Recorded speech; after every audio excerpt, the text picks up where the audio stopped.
पाहून या दोन्ही दोषांपासून तुम्ही अलग सर्वदा. सूर्यनाशी तमा प्रत म्हणून का तो कष्टी होतं, काही न करावे लागत तम नाचण्या रवीशी.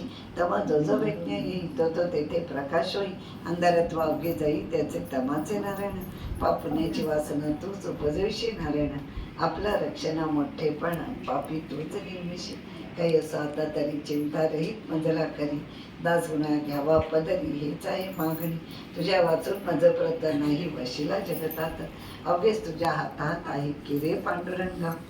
श्रोते आता सावधान कसा दह्य परिसापूर्ण. तुमचे भाग्य धन्य धन्य संत कथा ऐकत असा. एके विधा निष्ठा ज्याची जडली गजानन पदिसाची. त्याच्या दुःख संकटांची होळीच होते निसंशय. बांधित असता मंदिर काम करीत शिखरावर एक होता मजूर हाताखाली गवंड्यांच्या.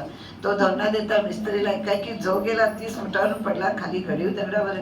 तो पडता लोकांनी पाहिला. जनमंती मेला मेला उचलून खाली पडला तर कशाचा वाच येतो. परी गेले आगठी तो पठे न लागले त्या प्रत. जेसा चेंडू झेलितात तैसे त्याचे झाले. सोपान साह्य ज्या परी जन उतरती भूमी आली. तेथे झाली त्याच परी त्या मजुरा कारणी. मजूर म्हणे लोकाला माझा जेव्हा झोकेला तेव्हा धरले मला पडता पडता करास. पायभूमीसी लागता क्षणी तो न दिसला मजला मुली. हे वृत्त ऐकून लोक अवघे आनंदले. अभिश्राप कोणाचा समर्थ ना घेती साचा. तुम्हाला आत्ताच सुद्धा आता किती सांगावं, खूप सांगावं वाटतं. म्हणजे महाराज तिथे आहे त्याचं प्रत्यंतर महाराजांनी आत्ताही दिलेलं आपल्याला. एप्रिल महिन्यात मी तेव्हा US ला होते, पण मला व्हॉट्सअपवर एखादी मेसेज आणि फोटो पाठवला. ते बाळाभाऊ आणि नारायण महाराज यांची समाधी आहे त्याच्यासमोर